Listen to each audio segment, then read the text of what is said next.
नमस्कार मित्रांनो, महाराष्ट्र राज्यातील सर्व संजय गांधी निराधार अनुदान योजना, दिव्यांग अनुदान योजनेतील सर्व लाभार्थ्यांसाठी आजचा व्हिडिओ अतिशय महत्त्वाचा असणार आहे। कारण मित्रांनो, आता सर्वच लाभार्थी नोव्हेंबर महिन्याच्या हप्त्याची वाट बघत आहेत आणि त्यातच आता नोव्हेंबर महिन्याच्या हप्त्यासंदर्भात एक अतिशय महत्त्वाची अपडेट आलेली आहे।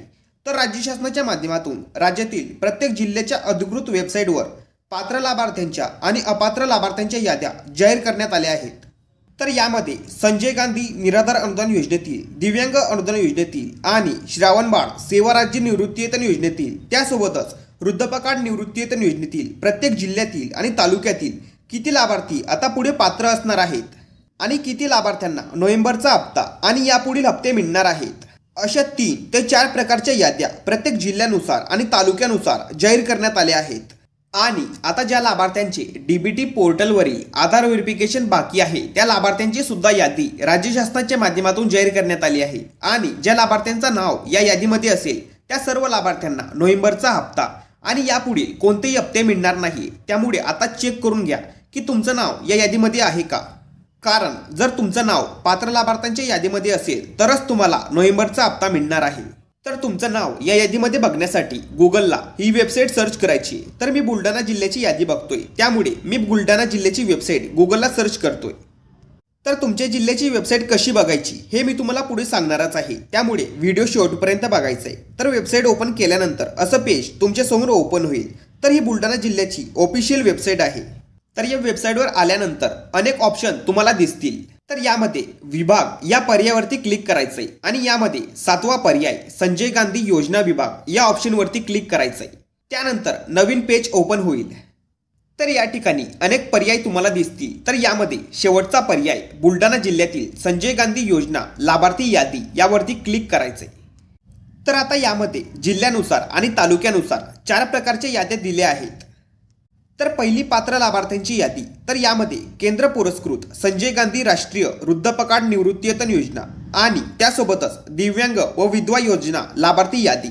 तर तुम्ही या योजनेपैकी लाभार्थी असाल तर यावरती क्लिक करायचंय। त्यानंतर तुमच्या समोर वृद्धपकाळ निवृत्तीवेतन योजना आणि विधवा व दिव्यांग योजनेतील पात्र लाभार्थ्यांची यादी ओपन होईल। तर या यादीमध्ये तुम्हाला तुमचं नाव शोधायचंय।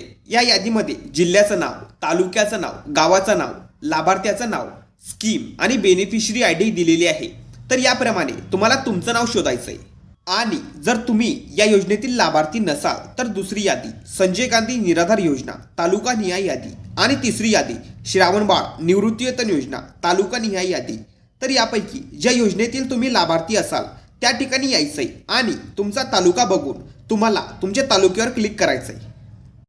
त्यानंतर तुमच्या तालुक्यातील पात्र लाभार्थ्यांची यादी तुमच्या समोर ओपन होईल। तर या यादीमध्ये ॲप्लिकेशन नंबर, लाभार्थ्याचं नाव, तालुक्याचं नाव आणि गावाचं नाव दिलेलं आहे। तर या पात्र लाभार्थ्यांच्या यादीमध्ये तुम्हाला तुमचं नाव शोधायचंय। त्यानंतर शेवटचं आणि महत्त्वाची यादी डीबीटी पोर्टलवरील आधार व्हेरिफिकेशन बाकी असलेल्या लाभार्थ्यांची तालुका निहाय यादी। तर यामध्ये तुम्हाला तुमच्या तालुक्यावर क्लिक करायचंय। त्यानंतर तुमच्या समोर तुमच्या तालुक्यातील डीबीटी आधार व्हॅलिडेशन प्रलंबित यादी ओपन होईल। तर या यादीमध्ये लाभार्थ्याचं नाव, गावाचं नाव आणि आधार ऑथेंटिकेशन स्टेटस दिलेलं आहे। तर या यादीमध्ये तुम्हाला तुमचं नाव शोधायचंय आणि जर तुमचं नाव या यादीमध्ये असेल तर तुम्हाला डीबीटी आधार व्हॅलिडेशनचं काम लवकरात लवकर पूर्ण करून घ्यायचंय। आणि तुमच्या जिल्ह्याची वेबसाईट पण सेमच आहे, फक्त तुम्हाला बुलढाणा या ठिकाणी तुमच्या जिल्ह्याचं नाव टाकायचंय। आणि तुमच्या जिल्ह्याची वेबसाईट जर येत नसेल तर तुमच्या जिल्ह्याचं आणि तालुक्याचं नाव टाकून कमेंट करून सांगायचंय। आणि तुमच्या जिल्ह्याची वेबसाईट बघताना तुम्हाला काही प्रॉब्लेम येत असतील तर ते कमेंट करून सांगायचंय।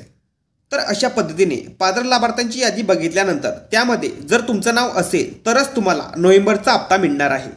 तर अशा पद्धतीने तुम्हाला तुमच्या जिल्ह्यातील पात्र आणि अपात्र लाभार्थ्यांची यादी बघता येणार आहे। महत्त्वपूर्ण हा व्हिडिओ सर्वांना शेअर करा आणि चॅनलवरती जर नवीन असाल तर चॅनलला सबस्क्राईब करा। अशाच महत्त्वपूर्ण माहितीचं व्हिडिओ आपल्या चॅनलवरती येत असतात।